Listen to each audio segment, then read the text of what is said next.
শাপলা ছাড়া কোনো বিকল্প কোনো অপশন নাই। এখন আমরা বিকল্প কেন নিই, এটার আইনগত তো ব্যাখ্যা লাগবে। আমরা দেখেছি এখনো পর্যন্ত কোনো আইনগত ব্যাখ্যা কোনো কিছুই নির্বাচন কমিশন আমাদেরকে দিতে পারেনি।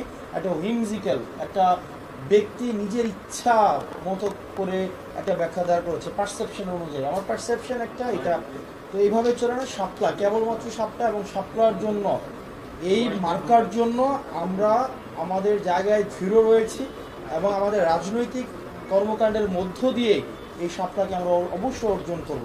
এছাড়া কোনো বিকল্প নেই, কোনো বিকল্পের কোনো অবকাশ নেই এখানে। ভিন্ন কোনো যদি আমাদেরকে, আমরা ইতিমধ্যে বলেছি, এজেন্সির মধ্য দিয়ে বিভিন্ন রাজনৈতিক দলের মধ্য দিয়ে আমাদেরকে কনভিন্স করার চেষ্টা করা হয়েছে। এ বিষয়টি আমরা শঙ্কা প্রকাশ করছি যে আমাদেরকে কি মার্কা দেওয়া হবে কি হবে না সেটি নিয়ে আমরা অন্য রাজনৈতিক দলের যাদের অলরেডি মার্কা রয়েছে তাদের অনেক ধরনের আগ্রহ রয়েছে, অনেক ক্রিয়াশীল রাজনৈতিক দলের আগ্রহ রয়েছে। সে বিষয়টি আমরা মনে করি একটি শঙ্কার বিষয়, এবং শাপলা ছাড়া আমাদের কোনো বিকল্প অপশন নেই। এবং এটি আজকে এই নির্বাচন কমিশনে আমরা এটি হচ্ছে আমরা বিষয়ে খালিদ ভাই হচ্ছে ব্রিফ করেন। আমরা আজকে